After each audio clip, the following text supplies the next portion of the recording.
예, 안녕하세요. 네, 안녕하세요.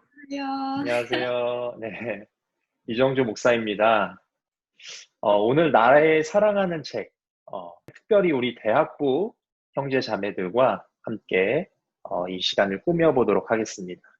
대학부에서 미모를 담당하고 있는 우리 두 형제 자매님들을 모셨는데요. 각자가 한번 소개해 주시기 바랍니다. 우리 수진 자매부터 한번 해볼까요?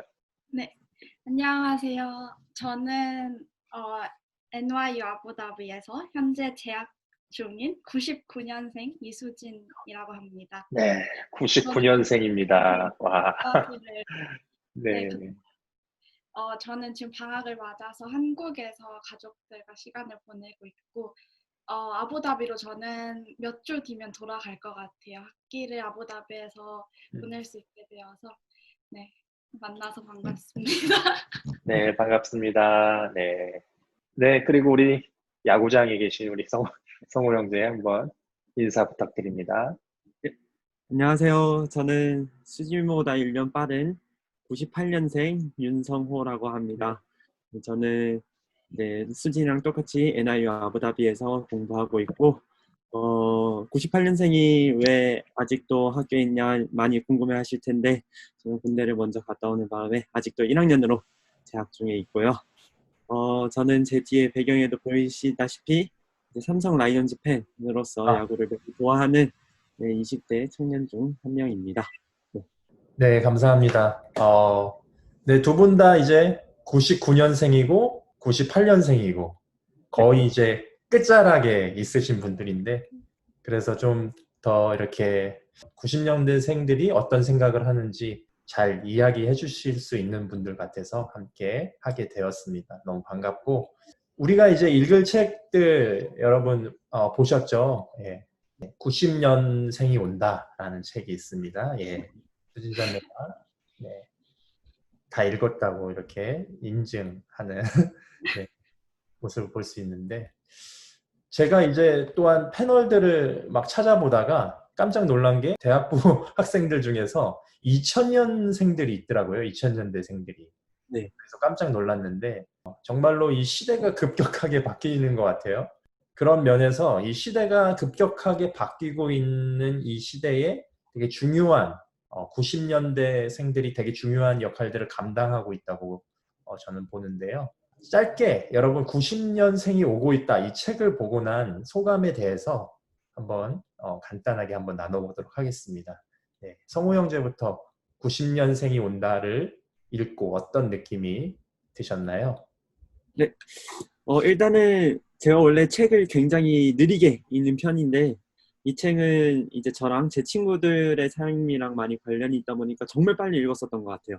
정말 읽는데 얼마 많이 걸리지 않았었고 무엇보다도 뭐 사실 저는 처음에 이 책을 읽을 때 아이 저자도 물론 아저씨니까 뭐 90년대생에 대해서 얼마나 알고 있겠어라는 생각으로 읽었는데 생각보다 90년대생들의 문화에 대해서 이제 저희들만이 사용하는 언어나 이제 소비 성향 그리고 가치관 이런 것들에 대해서 되게 많은 연구를 하신 것 같다라는 생각이 많이 들었었고요. 그리고 사실 이제 저는 90년대생이라서 이런 내용들이 그렇게 새롭게 다가오지는 않았지만 오히려 더 인상 깊게 다가왔었던 부분들은 제가 잘 알지 못하는 이제 7080 세대라고 하는 흔히 그 베이비붐 세대에 대해서 저희 아버지 어머니 세대에 대해서 조금 더 자세하게 알 수 있는 시간이었던 것 같아서 오히려 그런 의미로 저한테 더 의미가 있었던 것 같고요.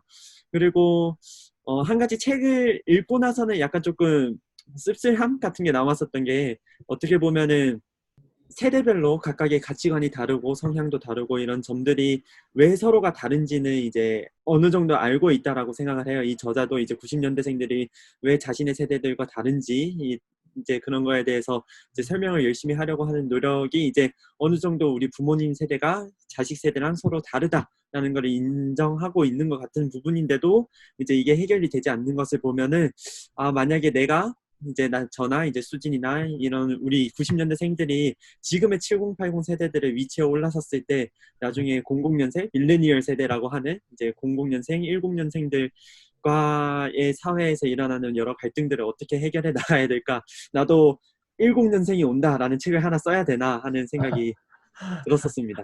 오, 네, 진취적인 생각. 네, 감사합니다. 우리 수진자매 어떤 느낌이 드셨는지.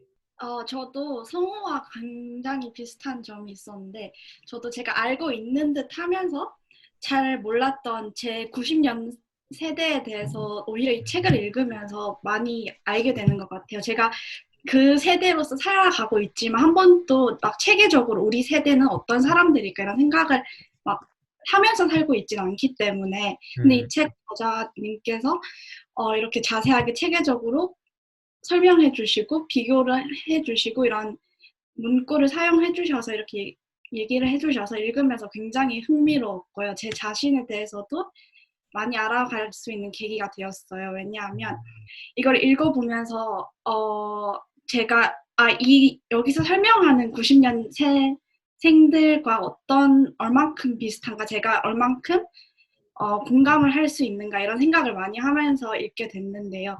읽으면서 어느 부분들은 나도 이렇게 살고 있구나 공감하는 부분이 많았고, 어떤 부분들은 제가 공감을 충분히 할 수 없었던 부분도 있긴 있어요. 아무래도 이게 그런 세대라고 정의도 그렇고 사람마다 다 살아온 환경이 다르고 하니까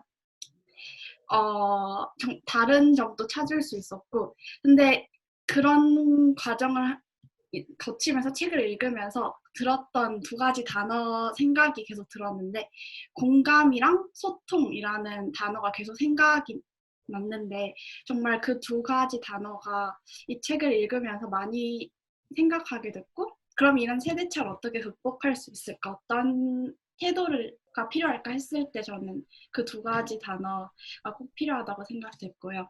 음, 저는 그리고 읽으면서 가장 인상 깊었던 부분 중에 하나가 그 청소년 직업 조사 이런 거에서 네. 건물주가 하는 직업이라고 선택한 학생들이 많다는 걸 알고 네. 놀랐고, 그리고 다른 거는 여기 꼰대 테스트 해보는 게 나오잖아요. 네. 꼰대 테스트 하는 거 보고 저도 꼰대라고 이렇게 판정이 나더라고요. 그래서 놀랐어요. 여기서 나이가 들면 지혜로워진다. 이걸 동의한다? 안 한다? 전 동의한다라고 했더니만 테스트 결과 하나지만 여기서 당신은 꼰대입니다. 심각하진 않지만 그렇지만 꼰대입니다. 이렇게 하는 걸로 봐서는 정말 내가 생각하지 못했던 행동들이 다른 사람한테 이렇게 다가올 수 있구나 이런. 저는 굉장히 세대 속에서 저가 그 위에 분들과 소통, 그리고 어떻게 보면 그 다음 세대들과 어떻게 소통을 해야 될까 하는 생각을 하고 이 책에 보면 이 90년대생들은 특별하게 이제 줄임말을 많이 쓰는 세대라고 하는데, 저도 사실 80년대생으로서 줄임말을 쓰는 편이었거든요. 근데 요즘에는 이렇게 별걸 다 줄여, 줄임말로 별 다 줄. 여러분들이 자주 쓰는 뭐 줄임말들이 있는지, 네, 어떤 것들을 쓰는지 한번 좀 아는 대로 한번 이야기해봤으면 좋겠어요. 저는 일단 가장 먼저 떠올랐었던 것들은 이제 TV 프로그램이나 아니면은 아이돌 그룹 같은 거 이제 줄여서 얘기하는, 뭐 예를 들어서 무한도전 같은 경우에는 무도라고 얘기하거나 개그콘, 개콘 이런 식으로 얘기하는 거는 이제 제가 어렸을 때 많이 있었고, 그리고 이제 뭐 아이돌 그룹 같은 경우에는 이제 뭐 소녀시대는 소시, 뭐 레드벨벳은 레벨, 뭐 블랙핑크는 블핑 이런 식으로 약간 이렇게 단어 약간 축약형으로 쓰는 게 많았다면은, 이제 요즘은 진짜 이제 스마트폰을 사용하고 나서부터는 정말 다양한 형태의 줄임말들이 나오는 것 같아요. 그래서 지금 제일 많이 쓰는 단어는 이제 케바케라는 단어.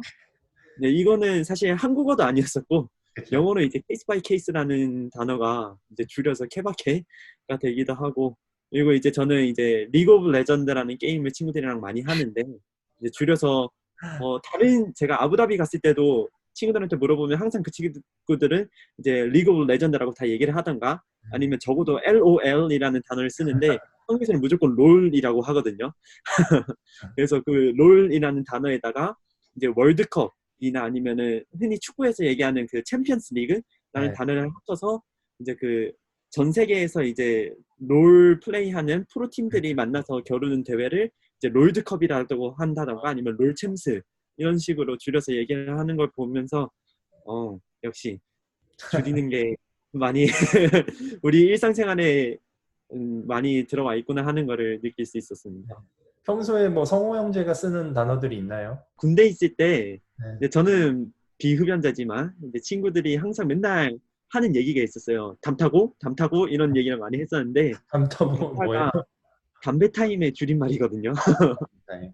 네, 그래서 이제 담타라고 얘기하면은 이제 친구들끼리 막 우르르 모여서 이제 담배 피러 나가거나 아니면 고등학생 때는 그 과목 이름을 되게 많이 줄였어요. 그래서 저희 학교에서는 이제 AP 관련된 과목들이 많이 있었는데 그래서 AP를 이제 줄여서 읽으면 앱이라고 해가지고 이제 AP 피직스 같은 경우에는 에피, AP 케미스트리는 앱켄, AP 사이콜로지는 앱사, 그리고 컴퓨터 사이언스는 컴사 이런 식으로 많이 줄여서 부르는데 이제 제가 최근에 친구들한테 듣기로는 저희 학교에서 이제 컴퓨터 사이언스를 줄여서 컴사라고 많이 불렀었는데 이제 미국에 가서도 이제 계속 입에 붙어서 그 친구가 컴사라고 쓰니까 나중에는 거기 학교에 다니던 미국인 친구들도 컴사라고 줄여서 얘기를 한다고 하더라고요. 그래서 이 줄임말이라는 게 언어에만 국한된 게 아니라 언어에 국한되지 않고 다양한 언어를 초월해서도 사용될 수가 있구나라는 것도 그런 면에서 느낄 수 있었습니다. 저는 뭐를 많이 쓰나 이렇게 물으시면 저 TMI 정말 많이 TMI, 자주 쓰는 것 같고요. Too 많이 much information의 줄임말인데 이게 영어로 줄임말이긴 하지만 한국에서도 엄청 자주 쓰더라고요. 그래서 그것도 많이 쓰고 그리고 이제는 한국어 같은 걸 아까 성호가 말한 것처럼 휴대폰 이런 걸 많이 사용하면서 줄임말로 자음만 이렇게 해서 뭐 인정이면 이응지읒 이런 식으로 해서 인정 자체도 이미 줄임말인데 인정하냐 나와 동의를 하냐 이런 뜻으로 물을 때 이응지읒 하고 그냥 물음표 이렇게 자주 많이 하는 것 같고 식당, 음식점, 뭐 음식 이름 이런 것도 되게 많이 줄여서도 스타벅스 항상 스벅하고 스타벅스라고 별로 말을 안 하는 것 같고 네, 그런 식으로 자주 사용하는 것 같아요. 전 그리고 스포 많이 사용하고요. 뭐 스포일러, 띵고 뭐 이런 말도 있고. 뭐요? 설명은 성호가 해주실 수 있나요? 띵곡은 이제 줄임말이라기보다는 네, 이제 한국에서 지금 흔히 말하는 야민정음이라고 흔히 얘기하는 급식체가 많이 포함되어 있는 단어인데요. 네, 급식체. 그 명곡이란 단어를 이제 타자 자판으로 채워보게 되면은 이제 띵곡을 쳤을 때 이 모양이 명이랑 되게 유사하게 나와요. 그렇죠. 쌍 디귿 때문에 쌍 디귿 앞에 부분이 미음이 되고 디귿 뒤에 있는 디귿이 이제 여가 돼서 띵이라는 단어를 이제 명 대신해서 사용해서 이제 뭐 띵곡, 띵작, 영화 같은 경우에는 내가 정말 좋아하는 작품이다 하면 띵작 이걸 얘기를 하고 이제 제일 많이 사용하는 게 이제 뭐라는 단어거든요. 그래서 대를 대신해서 뭐라는 걸 많이 써서 대머리 대신 뭐머리라고 한다던가 아니면 이제 제가 군대 있을 때는 이제 중대장을 다 중머튼이라고 했거든요. 중머튼. 이제 그래서 중대가 이제 뭐가 되는 거고 이제 장 대신에 다 알고 있는 한자가 이제 길장자가 있잖아요. 그 길장자가 잘 보면은 튼처럼 생겼어요. 그래서 맨날 중머튼 그러고. 진짜 기발하네요. 네, 정말 다양한 단어들이 많았던 것 같습니다. 그래서 저도 이제 뭐 인스타그램이나 뭐 유튜브나 이런 거 하다 보면 줄임말들 많이 보게 되는데 특별히 뭐 JMT 이런 것들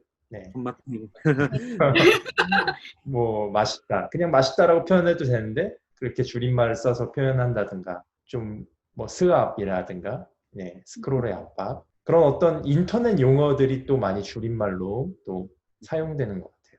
예전에 제가 한 10년 전에 뻑하충이라는 단어를 들었는데 도대체 뭔 줄 모르겠는 거죠. 뻑가충이. 여러분도 아시죠? 예. 저도 모르겠는데. 그거는 좀 오래된 거라서 여러분이 잘 모르나 봐요. 예. 저희 또 시대 때 또 쓰던 단어들인데 버스카드 충전을 많이 했기 때문에 예. 근데 저도 이런 걸 잘 못 따라가는 것 같아요. 저도 이렇게 해외 생활을 하니까 해외에 있다가 한국에 오면 엄청나게 많은 단어들이 생긴 거예요. 그래서 이렇게 좀 적응하는데 시간이 필요했던 것 같아요. 네. 어쨌든 90년생들은 이렇게 줄임말을 많이 사용하는데 아부다비 온누리 대학부 이제 성우 형제와 수진 자매는 그래도 좀 이렇게 바른 말 고운 말을 좀 잘 쓰시는 것 같아요. 첫 번째 질문 제가 한번 드릴게요. 여러분들이 90년생으로서 혹시 기성세대와 다른 점을 인정하는지, 인정한다면 무엇이 다른지 좀 구체적으로 한번 이야기해 봤으면 좋겠어요. 뭐 에피소드도 좋고요. 한번 이야기해 주셨으면 좋겠어요.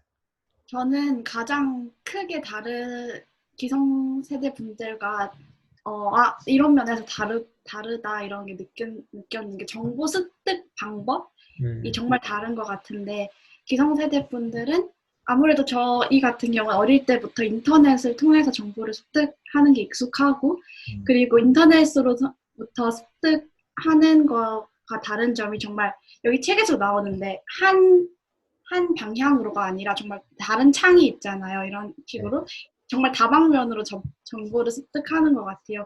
그리고 어떤 큰 공공기관에서 주는 하나의 정보보다는 개인분들이 뭐 유튜브도 많이 하시고 블로그도 많이 하시고 이렇게 하니까 개인분들을 통해서 정보도 많이 얻는 것 같은데 예를 들면 가전제품을 집에서 사야 된다 이런 상황이 왔을 때 뭐 부모님 같은 경우에는 그 매장 뭐 사이트에 들어가서 확인을 하신다거나 아니면 전화를 해서 확인을 하신다거나 그런데 저는 거의 다 뭐 블로그를 통해서 소비자가 직접 사는 경험을 읽고 습득을 하는 하고요. 그리고 저 다른 점 하나는 저 전화 사용을 거의 안 해요. 전화는 정말 119 부를 때나 경찰차 부를 때나 그럴 때만 사용하는 존재 같은데 뭐 어른분들 같은 뭐 하면 전화해 이렇게 말하시고 아니면 전화하는 게 굉장히 익숙하신데 저는 뭐 흔히 말할 때 연락하는 방법이 뭐 톡해 아니면 뭐 DM해 이런 식으로 뭐 인스타나 뭐 이런 소셜 미디어를 통해서 연락을 하자 이런 경우가 있는 것 같아요. 그 정보 사용, 정보 습득 방법이 많이 다르다 이렇게 이야기해 주셨습니다. 저는 이제 가장 다른 거라고 생각을 해봤을 때 여행하는 모습이 정말 다른 것 같아요. 그래서 예전 지금 저희 부모님 세대 분들 같은 경우에는 되게 이제 패키지 관광 이런 거 많이 가시고 이제 그룹 여행 이제 뭐든지 이제 가이드를 꼭 데리고 이렇게 다니시는 이제 그런 성향이 조금 있다라고 하면은 이제 조금 90년대생들 같은 경우에는 조금 더 이제 소규모로 이제 혼자서 여행을 떠나는 친구들도 되게 많이 있고 이제 소규모로 정말 스마트폰 하나 들고 내가 비록 영어를 할지 모른지라도 내가 뭐 독일어를 할지 모른지라도 이제 딱 스마트폰 하나 들고 혼자 어디든지 이렇게 다니면서 자기가 가고 싶은 거 정해진 코스가 아니라 정말 자기가 가고 싶은 곳들을 이렇게 돌아다니면서 가는 그런 모습들이 많이 다른 것 같다고 느껴졌어요. 그래서 이제 숙박업소 예약 같은 것도 다 폰으로 직접 하고 특히 에어비앤비를 사용해가지고 꼭 무조건 좋은 호텔에서 자야 돼. 좋은 호텔에서 그냥 뭐 가이드가 지정해준 이제 식당에서 이렇게 먹는 게 아니라 내가 들어가고 싶은 이제 맛집 블로그나 이제 리뷰 같은 것들을 확인해서 이제 그런 곳에 들어가서 내가 먹고 싶은 음식을 트라이 아웃 해본다거나 내가 하고 싶은 활동을 조금 더 잘 할 수 있는 그런 곳을 해본다거나 오히려 그룹으로 다니는 것을 조금 더 싫어하는 그런 선호하지 않는 그런 경향이 조금 더 두드러지게 나타나는 것 같습니다. 그리고 이제 제 개인적으로 느꼈었던 거는 이제 제 친구들과 요즘 대화를 하면서 많이 느끼는 건데 이제 더 이상 친구들이 나는 어느 회사, 어느 직장을 가고 싶다라는 고민은 별로 많이 안 하는 것 같아요. 그래서 물론 이제 취업을 해야겠다라는 압박감은 많이 느끼지만 내가 어느 회사 또는 뭐 어느 연구소 뭐 또는 어느 뭐 기관에 들어가서 어떤 꿈을 이뤄 나가야겠다라기보다는 나는 이런 꿈을 가지고 있는데 어느 직업을 가져야지 이런 꿈을 이룰 수 있는데 조금 더 용이할까 이런 식의 고민을 조금 더 많이 하는 것 같아서 더 이상 여기 책에 나와 있었던 것처럼 이 직장에서 나의 꿈을 실현해 나가는 것 직장 안에서의 꿈이 아니라 나의 개인의 꿈을 이뤄나가는 직장이 하나의 통로 수단으로 이제 전락한 것 같다. 이제 그렇게 여겨지는 것 같다라는 느낌이 들었었거든요. 그래서 저는 개인적으로 이제 저는 누군가 이제 어린 학생들을 가르치고 싶다라는 생각이 많이 들었어요. 그래서 그렇게 하다 보니까 이제 뭐 임용고시를 봐서 물론 선생님이 되는 방법도 있겠지만 학원에서 이제 학원 강사로 일을 해도 괜찮겠다라는 생각을 했었고요. 아니면은 요즘 국제학교나 대안학교들이 많이 많아지니까 그런 곳에 가서 이제 나만의 커리큘럼을 짜서 그냥 학생들을 가르쳐 보고 싶거나 아니면 아예 교육기관에 들어가서 이제 교육 관련된 연구를 하거나 이런 식으로 해보고 싶다라는 생각을 하고 있지, 나는 꼭 무조건 무슨 중학교 교사가 돼야겠어 이런 생각은 어, 없는 것 같아요. 네. 네. 네, 기성세대는 조금 더 뭔가 이렇게 확실한 거, 확실한 소속감, 그런 어떤 안정적인 것들, 직업 선택의 또 어떤 중요한 요소였다면 90년대생들은 소속감은 어떤 직장의 소속감은 많이 떨어지는 것 같아요. 떨어지는 네. 것 같지만 자기가 하고 싶은 일은 더 분명해지는 것 같다는 그 성호 형제 얘기 들으면서 그런 생각을 한번 해봅니다. 저도 이제 뭐 80년대 생이지만 그래도 이제 90년대생들이랑 차이가 있잖아요. 근데 확실히 좀 그런 어떤 자기 표현하는 방식이 좀 많이 달라진 것 같아요.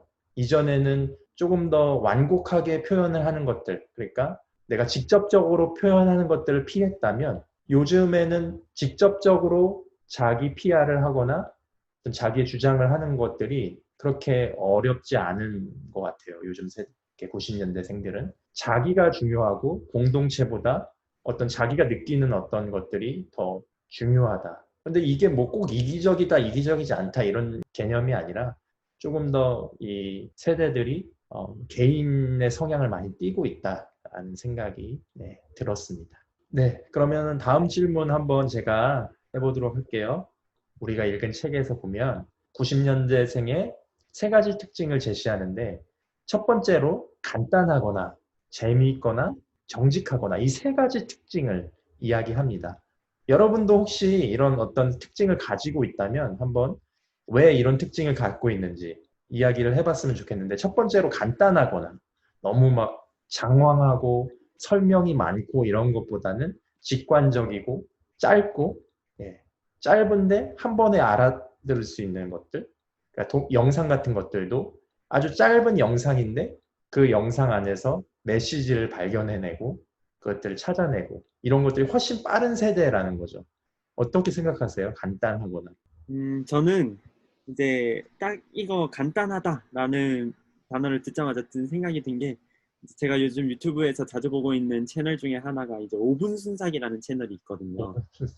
네, 그래서 이 5분 순삭이라는 채널이 이제 과거 예능 프로그램들이나 아니면 TV 프로그램들의 이제 하이라이트 부분들만 이제 편집을 해서 그냥 한 5분에서 이제 길게는 한 10분 정도 되는 분량으로만 이렇게 압축해서 만들어 놓은 그런 영상들이에요. 그래서 사실 제가 이제 뭐 예를 들면 이제 무한도전 뭐 무슨 뭐 300회 특집에 뭐서 이제 중요한 장면들만 5분 정도 뽑아서 이제 나와 있는 영상 같은 경우에는 뭐 예를 들어서 조회수가 뭐 100만 까지 나왔다라고 하면은 실제로 그 뭐지 MBC 채널에서 이제 그 300회를 이제 풀 영상으로 올린 거는 조회수가 그거의 10분의 1도 안 되는 경우가 제일 많이 있거든요. 이제 그런 걸 보면은 확실히 사람들이 이거를 이제 전체적으로 다 보기보다는 정말 이렇게 조금 재밌게 그 요소별로 이렇게 편집된 부분들을 빠른 시간 안에 볼 수 있는 것들을 좋아하는구나라는 거를 느낄 수 있었습니다.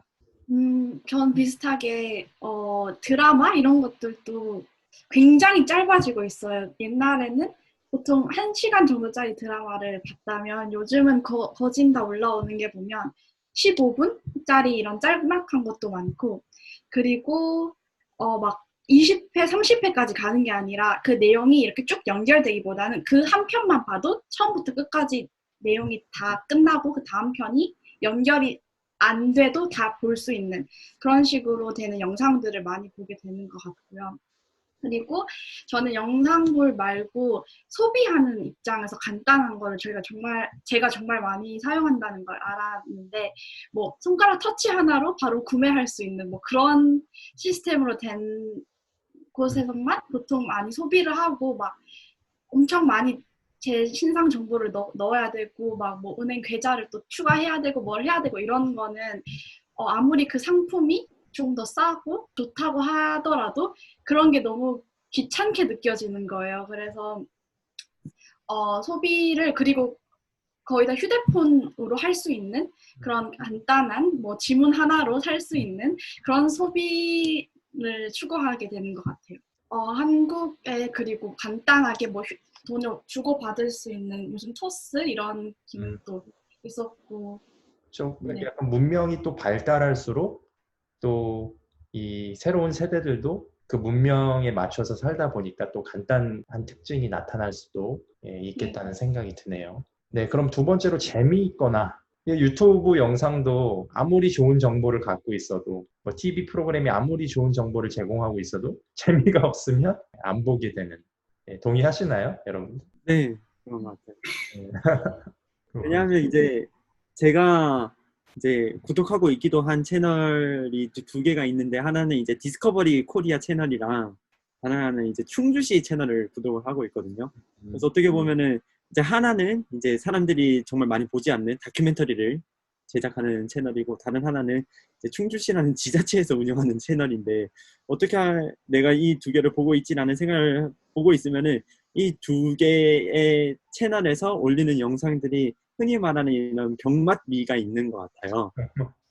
네, 그래서 이제 이 디스커버리 채널 같은 경우에는 이제 편집자가 되게 이제 온라인상에서 되게 화제가 많이 됐었거든요. 야생을 탐험하는 탐험가들의 영상들을 되게 웃기게 자막 같은 거나 이제 음향 효과 아니면 이제 영화 패러디 같은 것들을 많이 넣어가지고 이제 사람들이 보는데 정말 이게 다큐멘터리다 라는 느낌보다도 이게 하나의 예능 프로그램의 일부다 이제 재탄생을 시킨 것 같은 느낌이 들기 때문에 그리고 앞에서 나왔었던 것처럼 이제 한 10분 정도 분량에 그냥 딱 그냥 정말 뭐 양치질 하거나 아니면 그냥 뭐 버스 타고 가면서 보기에 정말 딱 적당한 길이의 영상이어서 그래서 좋은 것 같고 그리고 충주시 같은 경우에는 이제 이 충주시 영상을 제작하시는 분이 공무원이세요. 근데 공무원인데 원래는 이제 홍보 포스터를 되게 웃기게 퀄리티는 낮지만 되게 알짜배기 정보들을 유머스럽게 이제 풀어내는 걸로 이제 유명해졌다가 이제 채널을 하나 개설했는데 이제 여기에서 이제 흔히 우리가 뭔가 관공서에서 느끼지 못하는 관공서 같으면 뭔가 되게 딱딱하고 그냥 뭐 이제 높으신 분들 나와가지고 막 그냥 뭐 정보 설명만 해주고 이럴 것 같은 느낌이 아니라 이제 나와가지고 이제 여러 곳곳 탐방하면서 이제 시장과도 이제 아무런 거리낌 없이 대화하고 장난도 치고 이제 이런 모습에 이제 아마도 많은 사람들이 저를 포함한 많은 사람들이 이제 매료를 되지 않았나 하는 생각이 들었습니다. 기성세대 분들은 되게 실용성 그리고 뭔가 어떤 일의 결과가 나와야 된다 이런 실용성을 굉장히 추구했다 하면 저희 세대들은 재미, 쾌감, 유의 이런 거를 즐기는 것 같은데 그런 부분에서 뭐 예를 들면 사회적 이슈나 뭐 이런 거를 보도하는 방면에서도 기성세대 분들은 이런 뉴스 형식으로 이렇게 많이 습득을 한다면 저희 같은 경우에는 그런 어떻게 보면 중요하고 사회적으로 큰 문제 같은 것들도 유머스럽게 뭐 밈 이런 거 같은 경우들도 읽으면 그냥 재밌는 내용들도 있지만 되게 큰 뒤에 깔려져 있는 사회적 문제나 이런 걸 다루는 경우도 많거든요. 그래서 그런 식으로 정보 전달을 하는 경우가 있고 그리고 요즘 유명한 틱톡 뭐 이런 거를 보면 기성세대 분들이 이해를 못 하시는 분들이 많더라고. 이거 왜 하냐 도대체. 이거 해서 어디에 쓰려고 쓸모가 없다. 하는데 한 번도 저는 그 생각을 해본 적이 없는 부분이 이게 과연 쓸모가 있는 걸까? 라고 접근을 하기보단 접근 방식 자체가 이거 되게 재밌다. 나를 즐겁게 해준다. 이런 접근 방식이었고 그래서 뭐 요즘 나오는 많은 상품들도 그런 세대의 접근 방식을 겨냥해서 나오는 게 많은 것 같은데 최근에 편의점을 갔는데 젤리가 뭐 단무지 젤리 이렇게 해서 단무지 모양의 젤리라던가 근데 정말 단무지 아니면 뭐 베이컨 젤리 이렇게 베이컨 모양으로 젤리를 해놓다던가 이런 게 많은 것 같은데 어떻게 보면 다 재미를 더한 거잖아요. 맛의 차이는 별로 없거든요.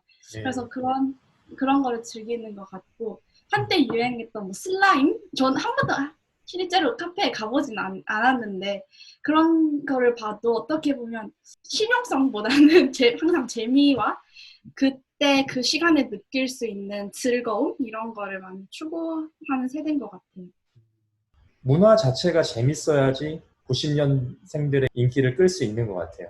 회사도 회사 그 문화가 재밌어야 되는 거죠. 뭐 이 책에서 보면은 어떤 회사의 공고가 경맛 공고로 해서 그 공고가 되게 딱딱하게 뭔가 이렇게 스펙을 요구하고 막 이런 어떤 정형화된 어떤 공고가 아니라 진짜 재밌게 만들어서 공고를 이렇게 붙였더니 많은 사람들이 이렇게 몰렸다고, 많은 90년 이후 세대들이 몰렸다고 그렇게 얘기하는데, 확실히 이제 재미가 있고 무거운 분위기를 싫어한다, 이런 생각이 많이 듭니다. 네, 마지막으로 정직하거나라는 특징을 여기서 제시하는데요. 정직하다는 말은 각자가 생각하기에 조금 차이가 있는 것 같아요. 무엇이 정직한 것인지. 예, 기성세대가 느끼는 정직함과 90년대생들이 느끼는 정직함에는 조금 차이가 있는 것 같은데, 90년생들이 말하는 정직함은 무엇인가요? 한번 이야기해 볼까요? 투명한 거. 투명한 거. 큰 것 같아요. 음, 90년대생 여기서 나온 인사채용 이런 거 관련해서도 나왔는데 정직하다는 게 그리고 투명한 소통 그리고 쌍방향 다방면적인 소통인 것 같은데 이게 예를 들면 인사채용 시스템도 옛날에는 위에 고위 관리자가 새로운 신입 직원을 이렇게 뽑는 시스템이었다면 요즘은 양쪽으로 다 서로 알아보잖아요. 지원하는 분들도 이런 회사는 이런 인사채용 시스템이더라 이런 거를 평가하고 하는 거고 저희도 학교에서 보면 교수님도 학생들한테 평가를 당해요. 물론 학생도 교수님으로부터 평가를 받지만 서로가 이렇게 이 교수님은 이런 수업을 하신다 이런 식으로 투명하게 정보가 오가는 것 같고 물건을 살 때 아무래도 옛날에는 기성세대 분들은 그 물건 자체에 대한 그 시중에 나와 있는 그 물건에 대한 정보만 있었다면 저희 세대부터는 굉장히 그 회사 높은 고위 관계자들이 사회에 어떤 영향을 미치시는지 아니면 이 회사 예를 들면 커피 같은 경우에도 이 원두가 어떻게 재배되고 그 재배하는 사람들한테 얼마큼 돈이 가는지 이런 식으로 공정거래 이런 것도 굉장히 민감하게 저희가 정직한 회사를 다 선호하고 그런 회사가 아닐 경우에는 그 브랜드의 이미지가 낮아지는 것 같아요. 그래서 그런 부분으로 정직함이 이제 투명한 것이 정직함으로 많이 대두가 네. 되는 거죠. 네. 네. 제가 생각했을 때 이제 정직하다라는 그런 이상향에 대한 기준 자체는 크게 기성세대나 저희 90년대생들이나 아니면 2000년대생들이 이렇게 크게 다르지는 않는 것 같아요. 뭐 언제 어디서나 뭐 청렴하고 결백하고 항상 거짓말하지 않고 솔직하게 이렇게 얘기하는 뭐 그런 것들이 이제 정직한 거의 한 종류들로 예시들로 얘기가 되는데 이제 90년대생들한테 정직이 조금 달라지게 나타나는 이유는 이제 조금 더 불이한 것을 당했다라고 생각을 했을 때 이제 그것을 일비하는 그런 과감성이 조금 더 드러나는 것 같아요. 그래서 이제 이 책에서 이제 그 뭐 70년대생 같은 경우, 7, 80년대생들 같은 경우에는 이제 뭐 민주화 운동 같은 걸로 뭐 하나의 세대를 특정 지을 수 있지만 뭐 90년대생들한테는 뭐 이런 것들이 없다라는 얘기를 했었는데 제가 생각했을 때는 이제 2016년도 당시에 국정농단 사태가 이제 90년대생들을 이렇게 어떻게 보면 캐릭터라이즈 할 수 있는 이제 그런 모습으로 그 대표될 수 있다라는 생각이 들었다고 생각을 하는 게 어떻게 보면 그때 당시에 이제 뭐 물론 90년대생들이 아니라 다른 세대 분들도 많이 분노를 하시긴 했지만 90년대생들이 이제 가장 분노했었던 거는 이제 본인이 이제 스스로 이제 어른이 되었다고 생각해서 이제 가장 먼저 할 수 있었던 어른으로서 행사했었던 것이 이제 투표권인데 이제 그 투표권은 이제 사기를 당했다라는 생각을 하다 보니까 이제 그거에 대해서 이제 많은 분노가 이제 결국에는 대통령을 탄핵하는 것까지 이렇게 나타났다라고 생각을 하고 그리고 요즘 들어서 이제 보면은 뭐 착한 기업이라고 해서 여기 책에도 나와 있듯이 착한 기업들은 많이 온라인상으로 떼어주고 이제 악덕 기업 예를 들면은 이제 뭐 질소 과자나 아니면은 뭐 상한 음식을 팔거나 아니면 음식 안에서 이런 거에 나오는데 제대로 해결을 안 해줬다라는 기업들 같은 경우에는 이제 서로 정보를 공유해서 그 기업 불매 운동을 한다든지, 그리고 지금 현재 진행되고 있는 이제 노 재팬 불매 운동 같은 경우에도 일본이 우리한테 부당한 일을 한 것에 대해서 그동안은 이제 우리나라가 일본에 대한 경제적인 의존도가 많이 높았으니까 이거를 어느 정도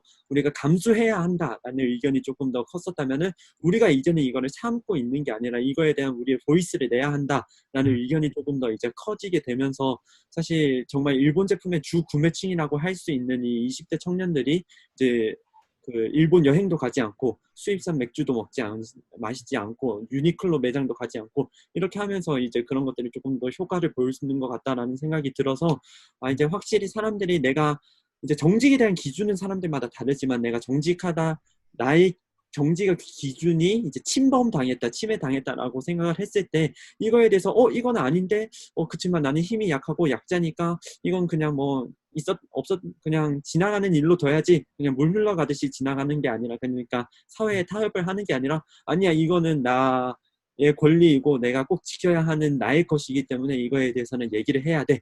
이제 그런 소통의 방식도 다양하게 열렸고 하다 보니까 이제 그런 면에서 조금 더 정직이라는 게 조금 더 많이 표출이 되는 것 같다는 생각이 들었습니다. 네, 부당한 거를 당하면 확실히 조금 더 이 의분이라는 게 막 올라오는 것 같고, 그것이 공통된 사람이 많아지면 혁명, 뭐 이런 것 비슷한 그런 일들이 발생되는 것 같습니다. 특별히 이제 90년대 생들에게는 그런 특징들이 두드러지게 나타난다는 것이죠. 이제 90년대 생들이 진짜로 이 책 제목처럼 90년생이 온다. 90년대 생들이 사회로 진출했을 때, 직장에 들어가고 90년대 생들이 가장 활발하게 일하고, 그 시점에 어떤 역할들을 90년대 생들이 감당하게 될 것이며, 그들이 끼칠 좋은 영향과 그 나쁜 영향이 무엇인지에 대해서 함께 좀 나눠봤으면 좋겠습니다. 어떻게 그 지금 기성세대들과 어울리면서 그런 어떤 함께 그런 일들을 해 나갈 수 있을지. 예. 제가 생각했을 때 이제 90년대생들이 가장 이제 가지고 있는 잠재력 중에 가장 큰 것은 이제 다양성. 이제 기존에는 이제 뭔가 조금 이제 획일화된, 약간 뭔가 뭐 다 많은 사람들이 하는 게 좋은 거야, 약간 이런 기조가 있었다면, 지금은 이제 앞에서 얘기했듯이 뭐 책에도 나와 있듯이 뭐 욜로라고 해서 이제 내가 하고 싶은 거, 내가 이루고 싶은 거, 그리고 이제 그런 쪽으로 가다 보니까 훨씬 더 이제 개인의 개성이나 취향 같은 것들이 좀 더 다양하게 나타나는 것 같고요. 이제 그래서 이제 유튜브에서 1인 크리에이터들이 하는 것만 봐도, 이제 저는 이제 게임 방송 같은 것도 자주 보는데, 정말 하나의 게임을 가지고 정말 많은 BJ들이 그 게임 방송을 해요. 근데 어떻게 보면 같은 게임인데 왜 이렇게 많은 BJ들이 다 같이 인기가 많을까라고 보면은, 정말 그 BJ들별로 특색이 있거든요. 그래서 어떤 BJ는 뭐 게임을 재밌게 한다든지, 아니면 어떤 BJ는 정말 게임을 너무 잘해가지고 이 사람들한테 배우고 싶어서 게임을 보는 사람도 있고, 아니면은 정말 그냥 아니면은 이 BJ가 여성 BJ 같은 경우는 예뻐서 보는 사람들도 있고, 이런 것처럼 정말 하나의 콘텐츠를 가지고도 정말 다양한 방식으로 풀어낼 수 있다라는 이런 것들이 정말 큰 특징인 것 같고, 그리고 이런 전자기기 구매 같은 것도 예전에는 무조건 우리나라 국산 기업 삼성, LG라고 했다면은, 요즘 들어서는 나는 애플이 좋아, 그러면 애플 제품만 사는 사람들도 있고, 아니면 나는 일본 제품이 좋아라고 하면 일본 제품, 중국 제품, 인도 제품 정말 가리지 않고 정말 자신이 구할 수 있는 범위 내에서 자기가 좋아하는 그 기호에 맞게 맞춰서 사는 것 같고, 그리고 패션 같은 경우에도 이제 예전에는 그냥 사실 옷을 살 수 있는 공간이 그렇게 많지 않았으니까 백화점 이제 아니면 아울렛 몰 같은 경우에 한정되었다면, 지금은 이제 인터넷 쇼핑몰들이 정말 많이 커지다 보니까, 제 동생 같은 경우에도 그냥 딱 여행 한 번 가기 위해서 그냥 10,000원짜리 이렇게 한 번 입고 그냥 바로 그냥 버릴 수 있는 이런 제품들을 그냥 사더라고요. 그냥 딱 보기에 이제 실용성은 없지만 이제 디자인이 정말 예쁜 이런 친구들. 이제 그런 거를 보면서 정말 다양성이라는 것을 많이 이 사회에 가지고 와서 정말 이렇게 다양한 체험의 기회들을 사람들의 이제 소비자들이나 이제 다양한 사람들의 니즈에 맞게 맞출 수 있다라는 게, 이제 개성을 이렇게 드러낼 수 있다라는 게 정말 큰 장점인 것 같고, 이제 단점 같은 경우에는 이제 자신의 개성을 드러내는 거는 점점 욕구는 커져가는데 이제 다른 사람의 개성을 인정을 해주는 이제 그런 공감의 능력은 그거에 맞춰서 못 따라가고 있는 느낌이 저는 약간 들었어요. 그래서 이제 최근 들어서 활발해지고 있는 게 이제 성소수자에 대한 운동이나 아니면은 이제 여성 인권에 관한 운동들이 많이 나오고 있는데 이제 왜 이 사람들이 여성 인권 운동을 하고 또 왜 성소수자 운동을 하고 있는지에 대한 이제 공감 능력이 많이 부족하다 보니까 이제 그거를 표현하고 싶은 사람은 늘어나는데 나는 이걸 무조건적으로 반대해라고 하는 사람들도 함께 같이 늘어나다 보니까 요즘 가장 안 좋은 문화라고 생각하는 게 저는 혐오 문화인 것 같거든요. 그래서 사실 서로가 안 좋은 상황에서 이제 서로의 문제점들을 같이 합심해서 해결해 나가라는 문제점보다도 서로 그냥 비난하기에 바쁜, 그냥 정말 빨간 댓글, 정말 그 악성 댓글들을 달기에 바쁜 이제 그런 사회로 나가는 것 같고, 그리고 사실 꼰대라는 단어도 저는 정말 네거티브한 의미가 더 많다라고 생각을 하는 게, 사실 어떻게 보면은 서로 다르기 때문에, 기성세대랑 우리 세대가 다르기 때문에 이 사람들의 이제 지혜나 노하우 같은 게 우리가 배운 것들이랑 충분히 다를 수 있다는 거를 알고 있음에도 불구하고 저 사람이 나의 생각을 이해하지 못하는 거, 뭐 부장님, 과장님이 나의 생각을 이해해주지 못하는 거는 저 사람이 꼰대이기 때문이야 라고 꼰대라는 거에 모든 이유를 다 돌려버리게 되면은 서로 이해가 안 되는 거잖아요. 기회의 장이 있다라고 한다 할지라도. 그래서 무조건적으로 나한테 맞지 않는 시스템이 이 시스템이 잘못됐기 때문이야, 자신의 것을 너무 존중을 하다 보니까 다른 사람의 것에 대해서 거부감이 너무 커지는 것은 좀 유의해야 하는 단점이 아닌가 싶습니다. 네, 제가 생각하는 특이한 한 가지가 있다면 아마 저희 세대가 그 인터넷이 나오기 전의 생활과 나온 후의 생활을 살아보게 되는 마지막 세대가 될 것 같아요. 그 후의 세대 분들은 태어나서 이제 말을 하고 걸어다니고 하는 것 동시에 인터넷을 접할 수 있는데, 저 같은 경우는 제가 10대를 보내기 시작함으로 인해서 인터넷을 많이 접하게 됐거든요. 그래서 그 부분에서 어떻게 되면 저희가 이제 인터넷을 저희가 아까 말씀하신 것처럼 이제 저희 세대가 가장 사회 활동을 활발하게 하는 세대가 될 텐데, 어떻게 되면 그런 문화를 만들어 가게 되는 그런 세대가 될 것 같아요. 그래서 인터넷 발달로 인해서 정말 정보 전달이 쉬워졌고 정보가 엄청 많아졌고 쉽게 받을 수 있는, 그리고 내가 아는 정보를 쉽게 공유할 수 있는 그런 장점을 잘 활용해서 정말 시간과 장소와 뭐 이런 걸 구애를 받지 않고 필요한 정보를 얻을 수 있는 그런 장점이 있다 하지만, 어떻게 단점으로 보면 그와 동시에 누구나도 자기의 의견을 사실인 것처럼 쉽게 말할 수 있고, 잘못되거나 아니면 잘못된 정보들도 정말 쉽게 퍼져나갈 수 있기 때문에 그거를 잘 저희가 필터를 해서 받아들이는 능력이 필요할 것 같고, 그렇게 저희가 정보 받는 게 너무 빠르고 정말 1초, 2초 만에 그냥 그 자리에서 내가 이 정보가 필요하다 하면 바로 뭐 구글이나 네이버에 쳐가지고 정보를 얻는 그런 생활 속에서 살다 보니까 저희 세대들, 그래서 막 시간 이런 효율성을 잘 빨리 하는 장점이 있긴 하지만 참을성이 굉장히 부족한 것 같아요. 그래서 참을성이 부족한 만큼 기다리면서 얻는 즐거움, 기다림의 위협 이런 거를 모르는 것 같고, 참을성이 부족한 만큼 뭐 감사함 이런 거를 생각을 안 하면서 생활하는 경우가 되게 많은 것 같은데, 그래서 좀 참을성, 인내하는 이런 부분이 필요할 것 같고요. 그리고 아까 성호가 말한 것처럼 되게 개인주의, 개인의 이익 이런 거를 추구하는 사회 속에서 살아서 정말 내 자신한테 올 이익이 보이지 않거나, 혹은 그 이익이 보인다 하더라도 그게 이 단기간에 이루어질 게 안 보이게 되면 귀찮다, 내가 왜 꼭 해야 돼, 내가 이런 걸 안 해도 되는데, 이런 내가 제일 중요하니까 이런 나 이런 마인드로 어떻게 보면 아까 초반에 나왔던 그 공동체라는 의미를 모르고 사는 경우, 혹은 알면서도 어, 필요하지 않는 중요하지 그 나의 프라이어리티에서 엄청 내려가게 되는 것 같아요. 그래서 그런 부분이 좀 안 좋은 영향을 미칠 수 있다고 생각하는데 근데 그게 막 그런 거를 잘못을 막 비난하고 질책하기보다는 그게 살아온 환경 속에서 마인드셋이 생긴 거잖아요. 그래서 그런 걸 인지를 하고 그리고 인정을 하고 여기서 내가 그런 이런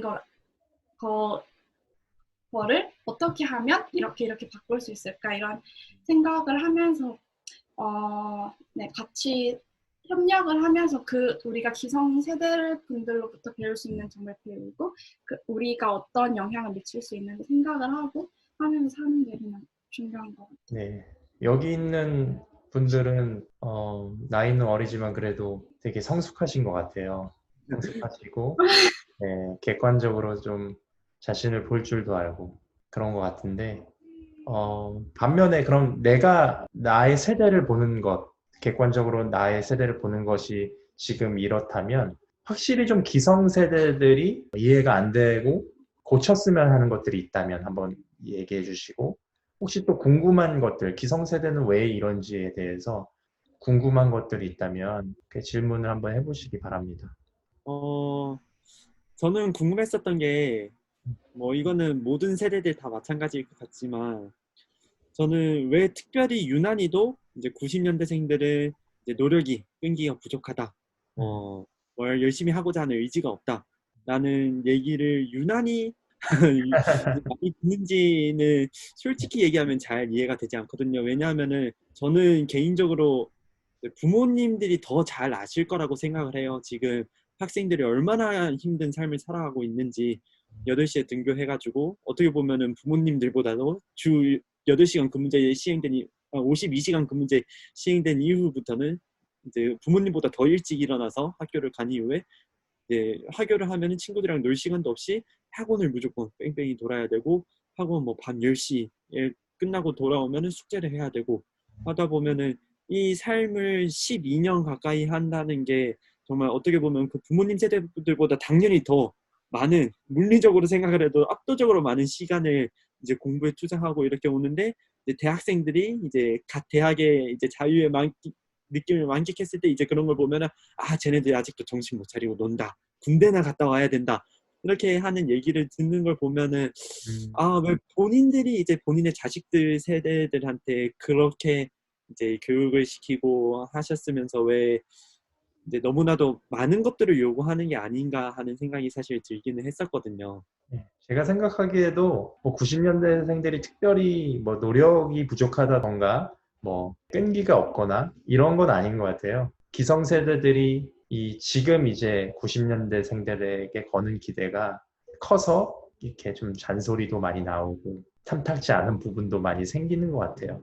네. 저는 한 가지 근데 방금 목사님께서 말씀하신 것처럼 목사님은 본인 스스로를 지금 낀 세대라고 이렇게 정의를 하셨잖아요. 그런 것처럼 그럼 저 어떻게 보면 그 세대라는 게 정말 갓 태어난 아기가 아니면 항상 그 스펙트럼 내에 어딘가에 위치하게 되는데 언제 나는 지나간 세대다 이렇게 느낀 그런 전환점이 있으셨는지.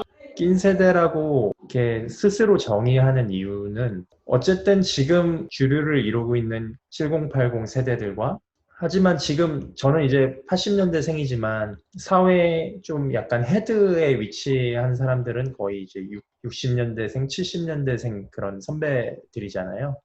그리고 이제 90년대생들이 이제 급부상해서 사회에 진출하고 있고 그렇기 때문에 저는 아직 네, 그래서 저는 낀 세대라고 얘기한 거고 일단 그리고 저도 90년대생들처럼 이제 우리가 사회의 주역이 될 것이고 이제 막 이렇게 막 패기가 있을 때가 있었는데 지금은 이제 패기보다는 좀 더 내가 잘하는 것을 개발해서 좀 더 안정화를 시켜야 되는 단계이기 때문에 그런 어떤 90년대생과 80년대생을 좀 나눴던 것 같아요. 지금 살고 있는 모든 사람들이 같은 세대죠, 사실은. 네, 같은 세대인데, 그럼에도 불구하고 다르기 때문에 그렇게 세대를 분류하는 것 같고, 저도 이제는 이렇게 꿈꾸고 내가 뭔가를 창조해내고 이런 사람이라기보다는 지금은 내가 하나님께서 주신 일들을, 주어진 일들을 감당해야 되겠다라고 생각이 더 많이 들기 때문에 조금 지난 세대가 아닌가라고 스스로 판단하는 것이죠. 예. 그렇지만 아직도 뭐 꿈이 없고 뭐 비전이 없고 내 인생 끝났고 이런 게 전혀 아니죠. 오히려 그것들, 내가 20대 때 꿈꿨던 것들을 이뤄가기 위해서 지금은 열심히 인내하고 있는 그런 중이라고 말씀드리고 싶네요. 그럼 마지막 질문을 드릴 텐데요. 그렇다면 90년대 이후 세대와 기성세대는 어떻게 서로 협력하고 화합할 수 있을까요? 이제 저는 특별히 뭐 많은 방법이 있겠지만 특별히 교회 안에서 이렇게 기성세대와 특히나 교회 안에서는 어떤 방법이 있을까라고 했을 때 저는 교회 안에서 더더욱이 사회에서보다도 이제 세대들 간의 소통이 더 안 된다라고 많이 느꼈었거든요. 그래서 앞에 부분에 이제 수진이가 얘기하기도 했지만 맨 처음 부분에 이제 저도 딱 여기다 써놨었던 게 이제 공감과 소통의 부재라고 딱 써놨거든요. 이 두 가지 단어. 그래서 생각해보면은 참 지금 청소년들이 많은 문제점을 이제 문제들을 겪고 살아가고 있는데 뭐 예를 들면은 이제 성 관련된 고민이라던가 아니면은 최근 들어서는 이제 성소수자들 관련된 고민, 이제 그리고 뭐 학업에 관련된 고민, 뭐 아니면 친구들 사이의 관계 이런 거에 대해서 많은 고민이 있는데 이제 적어도 제가 주변 사람들 보기에는 이 같은 고민들을 교회 안에서 뭐 장로님이나 아니면 목사님, 전도사님한테 그 고민을 나누러 오는 사람들을 많이 보지는 못했어요. 그래서 그런 면에서 보면은 어떻게 보면은 지금 청소년들이 교회를 되게 올드하다고 생각하고 기성세대들의 것이라고 생각을 하는 가장 큰 요인 중에 하나가 어차피 저분들은 우리의 문제점들을 이해해주지 못하고 그분들만의 방식을 우리한테 강요를 할 거야 라는 그런 인식이 크기 때문에 그렇지 않을까라는 생각이 들기도 했었거든요. 그래서 저희는 이제 이 청소년들의 문제랑 관련해서 이런 것들을 조금 더 교회 안에서 성경적인 시각에서 바라봐서 이제 기성세대와 청소년이 함께 이런 문제들을 해결해 나가는 이제 방안에 대해서 얘기를 해보고 허심탄회하게 얘기를 해보고 이제 그러한 소통의 장이 이제 필요하지 않을까. 그렇게 되면은 이제 조금 더 이제 기독적인 관점에서뿐만 아니라 이제 세대들 사이에서 우리가 어떻게 하나의 공동체로서 예수님 안에 지체가 된 자들로서 우리가 조금 더 하나가 되어서 서로를 잘 이해하고 서로에게 도움이 되어주는 힘이 되어주는 그런 존재가 될 수 있지 않을까. 그와 동시에 이제 기성세대들이 문제가 있다면 고민이 있다라고 한다면은 이제 그런 것들도 청소년들이랑 나눠서 우리가 이제 세대에 상관없이 우리가 다 부족한 사람이구나. 그렇기 때문에 우리가 함께 이런 고민들을 고민해보고 해결책들을 찾아 나가야겠구나 하는 시간들이 있으면 참 좋을 것 같다라는 생각이 들었습니다. 일단 가장 아까 목사님께서 이렇게 잠시 말씀하셨는데 이 세대가 지금 저는 20대를 살고 있다면 목사님은 30대를 살고 있다 이런 숫자 면에서 다르긴 하지만 어떻게 보면 이 시대를 지금 저희가 함께 살아가고 있는 거잖아요. 이 시대를 저는 20대라는 나이로 경험하고 있는 거고 목사님께서는 30대, 어떤 사람들은 70대라는 나이로 경험하고 있는 거고 이거를 이 사람들 저 사람들 뭐 이런 식으로 편 가르고 나눌 게 아니라 이 엄청나게 급변하게 지금 나아가고 있는 이 세상을 우리가 그 각자의 자리에 맞게 어떻게 살아가서 이 하모니를 맞출 수 있을지 이런 생각을 같이 하면서 같은 고민 서로 내가 가지고 있는 고민들이 다른 종류의 고민일지라도 그게 어떻게 같이 고민을 해가고 나아간다 그런 큰 자세를 보고 하나님께서도 정말 이 삶 순간순간에 가장 아름다운 일을 맡겨주시고 제가 20대 때 하나님께서 원하시는 일이 있고 70대 때 원하시는 일이 있잖아요. 이런 것처럼 정말 근데 제가 20대 때 70대 때 하나님 원하시는 일을 그분들 따라가겠다고 하려고 하는 것도 맞지 않고 그분들이 반대로 70대가 되어서 하나님 주시는 일을 무시하고 20대가 지금 세상을 이루어 나간다 이런 생각으로 그 사람들의 일을 하려고 하면 이게 안 맞는 것처럼 정말 그 자리에서 각자 하나님이 주시는 일을 하면서 같이 화합하면서 조화롭게 살아가야 된다고 그렇게 생각을 하고요. 그리고 하나는 지금 많은 사람들이 각자 결국은 미래에 대한 두려움, 불안함 이런 것 때문에 어떻게 보면 뭐 기성세대들은 그래서 안정성을 추구했다면 저희 세대는 미래에 대한 불안 때문에 오늘 즐겁게 살자 뭐 이런 걸로 하루 오늘만 생각해서 즐기고 이런 생각이 있는데 그런 부분에서 같이 결국 같은 것 같아요. 미래에 대한 불안함 이런 것 때문에. 그래서 그런 방식은 다를지 몰라도 정말 같은 고민을 두고 그런 미래에 대한 불안함을 저희가 생각이 날 때마다 저희 같은 교회 공동체 내에서 정말 하나님께서 항상 선한 길로 인도하시고 그리고 저희에게 가장 좋은 것을 주신다는 것을 같이 기억을 시켜주면서 함께 나아가면 좋을 것 같아요. 특별히 기성세대와 이 90년대 이후 세대의 어떤 브릿지 역할들을 하고 화해하는 역할들을 하고 이렇게 화합하게 하는 역할들을 하는 분들이 많이 이렇게 나와야 되고 특별히 성우 형제, 수진 자매가 그 역할들을 잘 하실 거라고 믿습니다. 네. 저희가 같이 해야죠. 같이 하고 서로 사랑하고 서로 주님께서 주신 어떤 그 하나 되게 하신 것들, 성령께서 하나 되게 하신 것들을 힘써 지키는 일들이 있을 때 또 이 세대가 하나 되지 않을까 그런 생각을 해봅니다. 네, 마지막으로 또 아부다비 온누리 교회 성도분들께 또 기성세대 분들께 하실 말씀 있다면 한 말씀 하시죠. 저희와 대화하는 거를 두려워하지 않으셨으면 좋겠어요. 저는 교회 가서도 가끔씩 느끼는 게 있는데 기성세대 분들이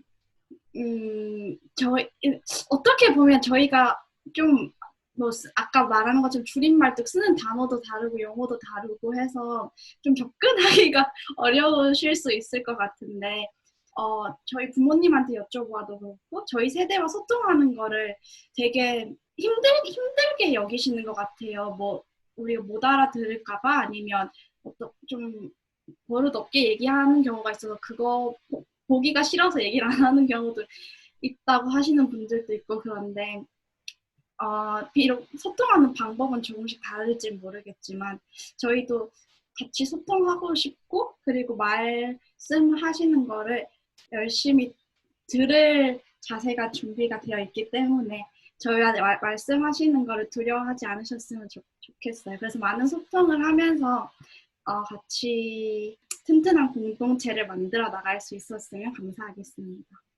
이 영상을 보시는 분들은 우리 수진 자매에게 적극적으로 말을 걸어주시기 바랍니다.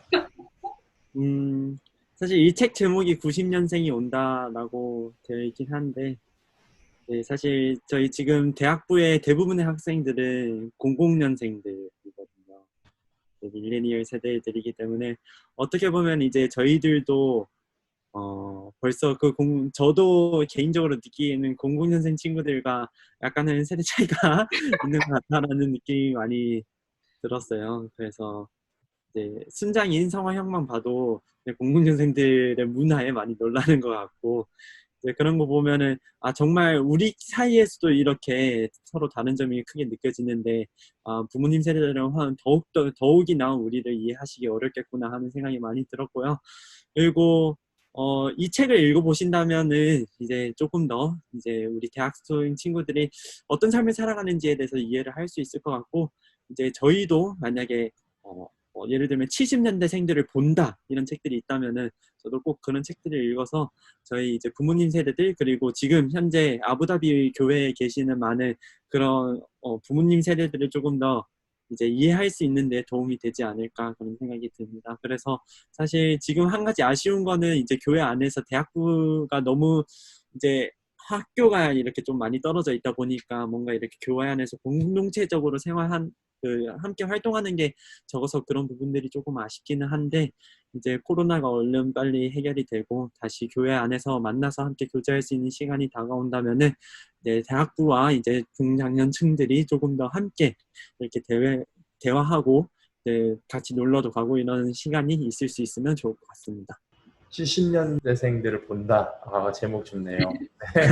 또 이런 어떤 젊은 또 90년생들이 또 바라보는 그런 기성세대 뭐 이렇게 해서 네, 그런 어떤 소통이 있었으면 참 좋겠다는 생각을 해봅니다. 네, 두 분, 네, 너무 이렇게 책 읽느라 고생 많으셨고, 네, 간단함을 추구하는 90년대생들이 책 읽기를 힘들어하는데 그래도 끝까지 다 읽어주셔서 고맙고, 그리고 아부다비 온누리교회에서 또 시간이 허락되는 대로 함께 또 신앙생활하고 예배 같이 드렸으면 좋겠습니다. 잘 지내시길 바라고요. 건강한 모습으로 다시 뵙길 바라겠습니다. 우리 아부다비 성도님들에게 우리 다 같이 한번 인사드릴까요? 평안하세요. 안녕.